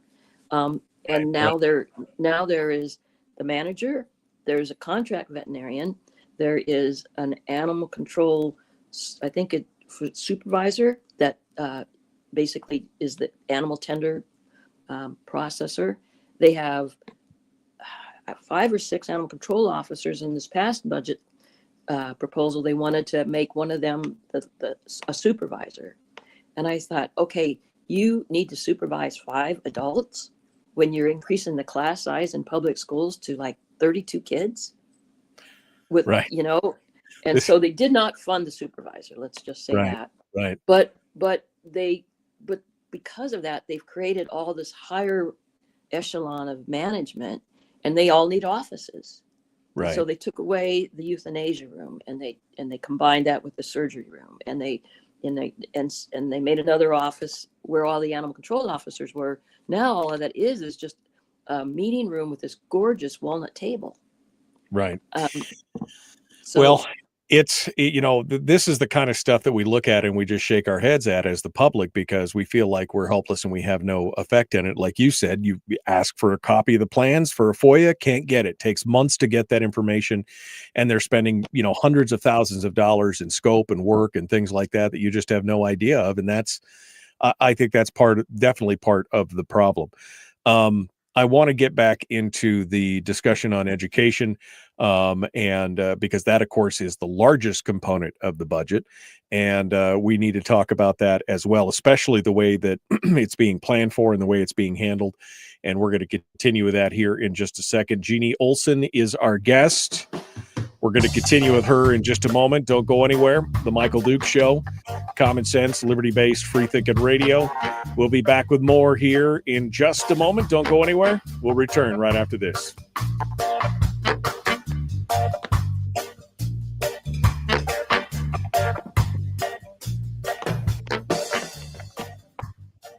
We're broadcasting live through a series of tubes, allowing all of these entities to provide streaming stuff going on the internet. Well, it's kind of hard to explain. Sorry. Streaming live every weekday morning on Facebook Live and MichaelDukesShow.com. Okay, Jeanne Olson is our guest. We're going to continue with her here in a second. Make sure if you got any questions for Jeanne, you can ask them here in the chat room as well. Jeanne running for the Assembly in Fairbanks right now. Jeanne, this is again part of the problem, and this is just the nature of government. The nature of government is to grow and expand. We talked about the end of the year budget and all the spending and everything else. That's just the nature. That's how it works. Now we can fight against it. We can make some changes, and maybe we can solve that. But that is really, I think, the job. That's how I saw my job on the assembly, was as a way to hold back that growth, because it's in its nature, and to deliver a good service and a good product at the lowest price possible to the taxpayers. Is that kind of where you're sitting as well? Do you believe that? Oh yeah, because we need to have wise use. It's the public's money.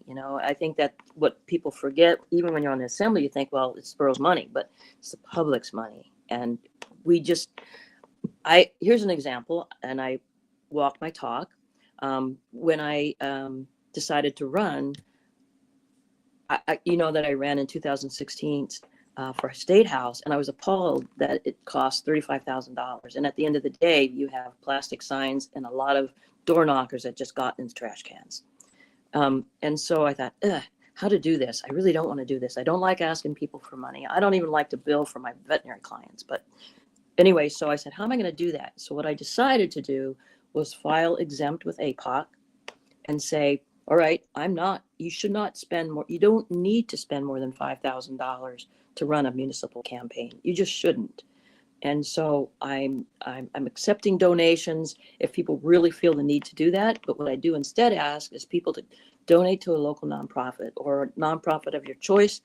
Because when I look back at last year's expenses for the mayor's race and 3 assembly seats in the borough with APOC, end of the year, it was almost $150,000, which could have funded for a year Mary Sy and Joy Community. Right. And when you put that into perspective, $150,000 is a lot. Yeah. And so that's what I'm doing. I'm doing fine. I'm right at about $1,800 right now. I'm an independent choice, not backed by either party or any of the unions. And I'm fine with that. I'm actually having a better time, actually. Right. No, and how much of that 150,000 was outside money that was pouring in? We saw a lot of outside money last year come in on those races too. And again, we don't give a damn how they do it outside. They should steer clear of it, and we should be able to have our own community support those things one way or the other. And with the Ninth Circuit Court decision, there is no campaign limitation that you can for donations right now. Yeah. It's kind of crazy stuff. The overall size and scope of the government and the budget, I think is too high. And of course, the taxpayers are paying the brunt of that. And we've seen not only has the mill rate been, it's one of the highest in the whole state. Then we also have our assessments have been going up and up and up. That's driving people out in a lot of ways, don't you think? Yeah. I've lost several clients this year that have moved away. They said, we can't afford it. We just can't afford it. Mostly older people that are going to be on a fixed income, but a lot of younger people too going, I can't even buy a house here. But unfortunately, it's kind of that way all over the country as well, except for maybe in some of the real rural areas. And then you have a lot of maybe even poorer government things. Maybe you don't have as nice of a library, or in your education system is even more challenging to fund. Right. So I don't know. In the end, for us, the kids are the ones that lose. I was really lucky. When I grew up in Iowa, I did not realize it, but I was told later that Iowa had one of the best education systems in the country.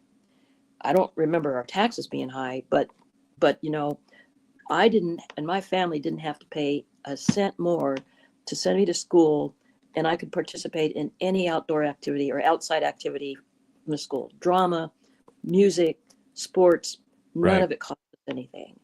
And those things are really kind of important. I mean, you struggle as a teenager, and you can't just, it's just not, I was a great student, but those other outside activities really helped get me through life. The property taxes leads me to the question. Chris Story down here in Homer is pushing for a statewide initiative to change to what he calls the Fair Tax Act, which would be a California style Prop 13, where the property taxes would be locked in at the purchase price, right? Like they did in California, because people were being driven out of California. You buy a home for $100,000, 10 years later, it's worth $600,000, and it was just driving them out. Chris has been talking about moving that as well. Is that something you would entertain quickly? I've only got about 25 seconds here. I haven't heard of it, but I'd be thinking about it. I'd like to weigh the pros and cons, but I'd be thinking about it. Yeah, it's good stuff. All right, Jeanne Olson is our guest. Jeanne, do you have a website or a Facebook page? I do. It's JeanneOlsonForAssembly.com. I even made QR little things for it. Look at that. She needs a QR code. So hold that up there for a second. All right, while I'll we try. start, and people can check it out. Here we go. The Michael Duke Show. Common sense, liberty-based, free thinking radio.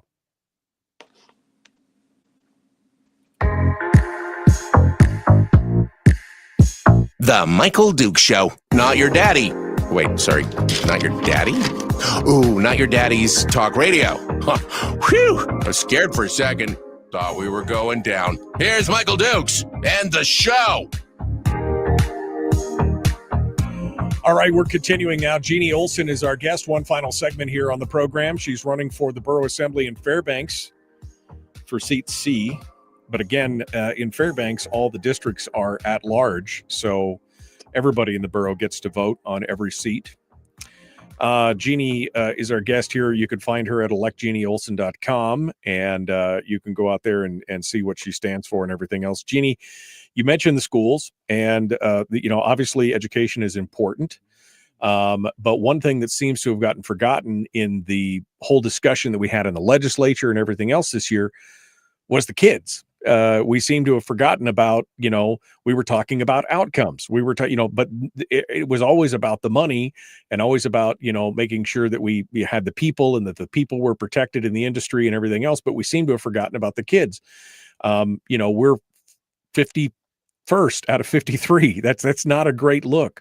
And then you mentioned the enrollment, and that has been a continuing problem. This decline in enrollment, it's been going on for 10 years. It's projected to continue. And yet the school board continues to build budgets based on the best case scenario. Like, we're going to get bailed out from the state. You mentioned that earlier, how the state, state's going to be, now they're people are starting to understand that some of these projects that are coming on are not going to be paying the tax revenues that they thought they were going to, which is no surprise to this show. We've been talking about that for months.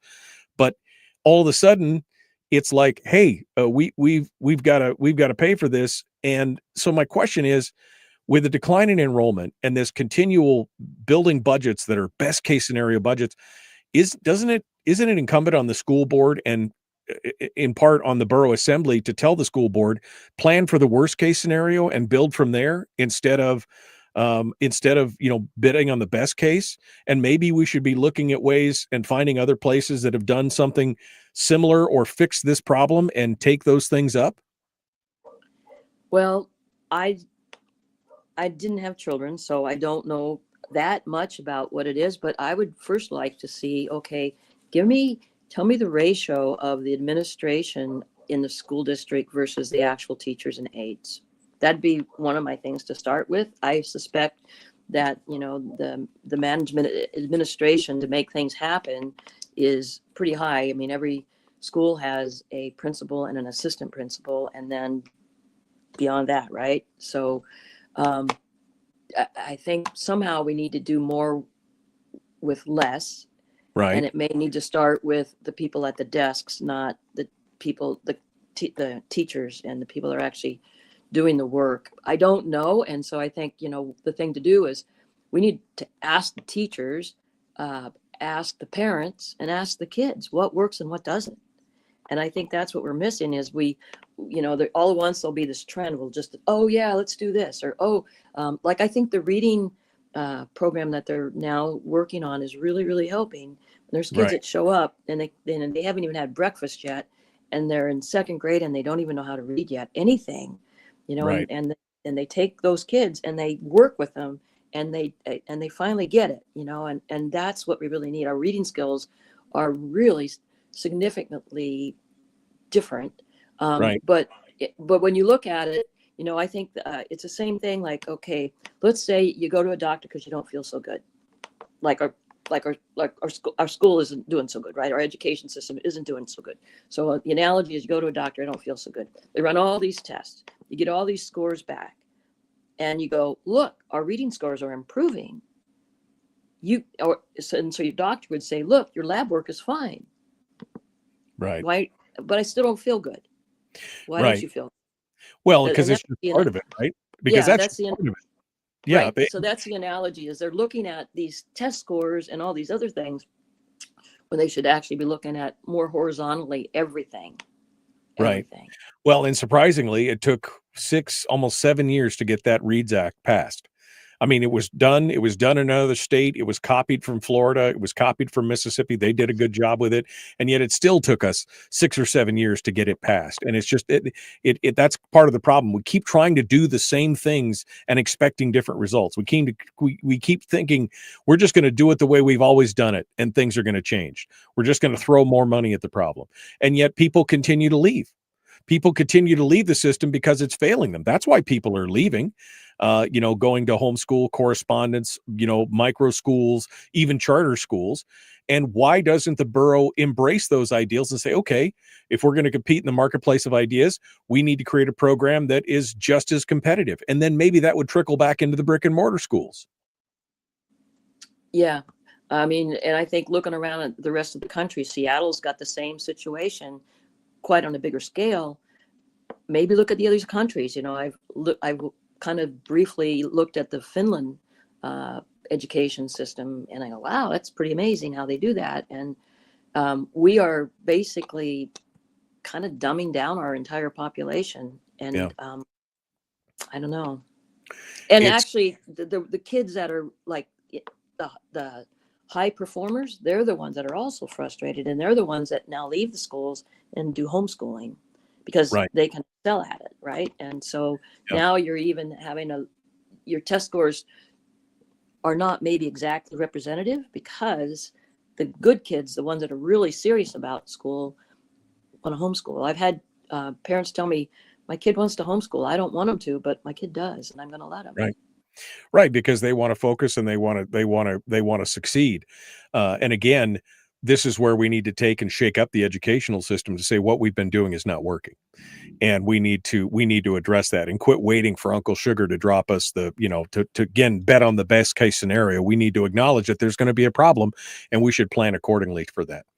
We're down to the last 5 minutes here, so I wave my magic wand, and Jeanne Olson is now an assembly member. Boom. What's your focus? What are the things you're going to tackle first as an assembly member?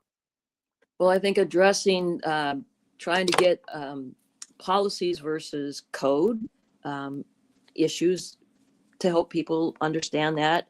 The transfer sites, it's not working the way it is. It's a great opportunity to recycle stuff, but somehow we need to figure out a better way to do it. Right now, what they do is the bigger transfer sites they lock at night, and that's not always helpful. There are still people that go there during the day, and they're afraid to go because all these dumpster divers are just literally taking stuff out of their cars. So I also like to figure out if we could generate different sources of revenue. One of the things that's been kind of floating around, and I would support it, maybe want to understand it a little bit more, but put a tipping fee on these large ore trucks that are leaving all that ore, thousands and thousands of tons. It's now, you would be surprised if you haven't been up here, Michael, the mountain up there at Fort Knox now. I can see it from Nordale Road now. Right. And so if we put a tipping fee on all that ore, maybe we could get, a few more $1 million per year, and designate it to the schools or to things that we really, really need that we really, really can't afford anymore. And, and I mean, cause that's not even an American company. Right. Well, and again, the question is, how much is enough, Jeanne? How much is enough for the schools? How much is enough for the government? I mean, we've got a lot of money going over to the schools. Is it being spent wisely? I mean, as an assembly member, you don't have a lot to say into the details, but you can say yes or no to the check that's written to the school districts, and you have some power there to say we won't write the check unless X, Y, or Z happens. Is that something that you would do as an assembly member? I would hope so. That I would like to think that the school board, the school administration is really, really taking a hard look at their budget, but I'm not sure they are. I mean, I don't think they should have an audit and hire a consultant, really. That's just money spent that's probably not worth it. But I think that somehow we need to look at that and go, do you really need to spend that money? But when teachers are having to buy pencils and things for their classrooms. There's a problem with how it's trickled down and being spent, for sure. Well, yeah, we've talked about how the money's not getting into the classroom. Even this BSA increase, there's no longer a mandate to put that money in the classroom. And you mentioned the administration and the overhead, and there's been plenty of studies to show that the administrative side of that equation has grown over the last 20 years to where it's, from 2 to 4 administrators per teacher now in the classroom, and that can be a problem as well. But these are all things that need to be addressed, and I'm glad at least you have an open mind enough to look at it and say, do we need that? We're down to the last couple minutes here, Jeannie, and so I want to give you a chance to, tell folks, where to find you, website, socials, all that. Are you meeting? Are you going door to door? Are you seeing people if they want to find out more about what you believe, and then your elevator pitch? So go ahead and give us a start here, Jeannie. Okay, so it's Jeanne Olson for Assembly.com. I do not have a Facebook page. I'm not really a social media person, but I did figure out that QR code, which, that's pretty amazing to me. That right.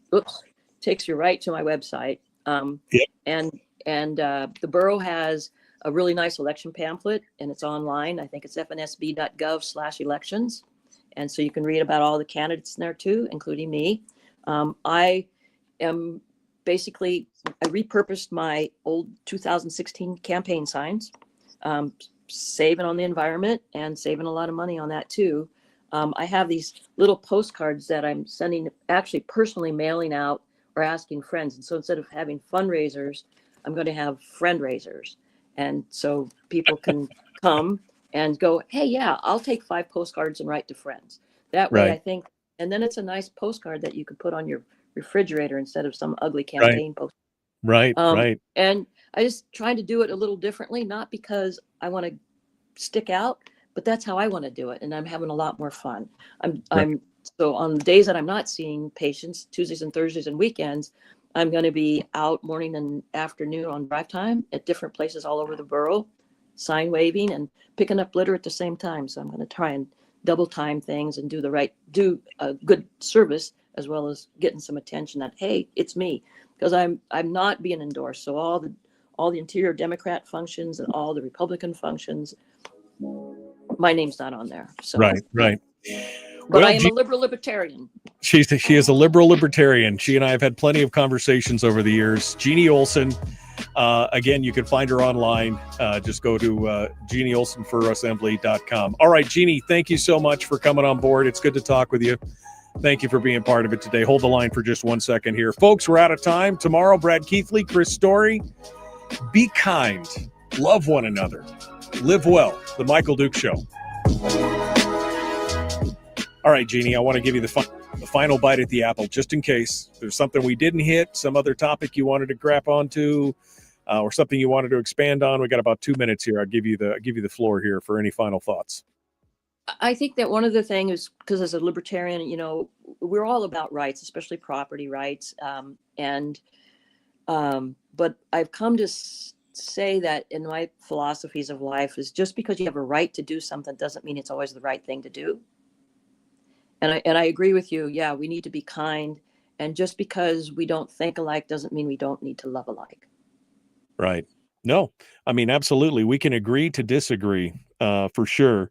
And, as far as, the property rights things and everything else, as long as you're not hurting anybody else, I don't care what you're doing. If you're not hurting anybody else, do what you want to do. What you do, you.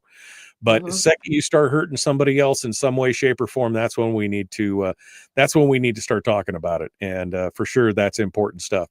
Well, Jeanne, I admire your chutzpah here and your run, and I wish you good luck. And I hope that you'll come back again here in the future and talk with us some more. I appreciate you coming on board the show today. Yeah, anytime you want to invite me, I'll be here. Okay, thanks, Jeanne. It's good to talk with you. We'll see Bye-bye. you. We'll see you later. Jeanne Olson, again, running for seat C in the borough. All right, folks. Well, that does it for us today. We are out of time. Tomorrow we'll have Brad Keithley, Chris Story. I saw Melissa's comment. What was Melissa's? You know what fixes that? Boards being able to name the positions we can cut. We're not allowed, so they wiggle around a 500 cut to the administration by not cutting the admin they know we are referencing. That's part of the problem. That's when your power as a board is being usurped by the bureaucracy. And that's when you just need to make the cuts and let them figure it out at that point. It's frustrating, I'm sure, Melissa. All right. Melissa is going to be with us on Thursday to talk about that. We will continue then, my friends. Be kind, love one another, live well. Thank you for coming out. We will see you tomorrow. The Michael Duke Show.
We've shed our terrestrial radio skin, and now we are slimy lizard internet people.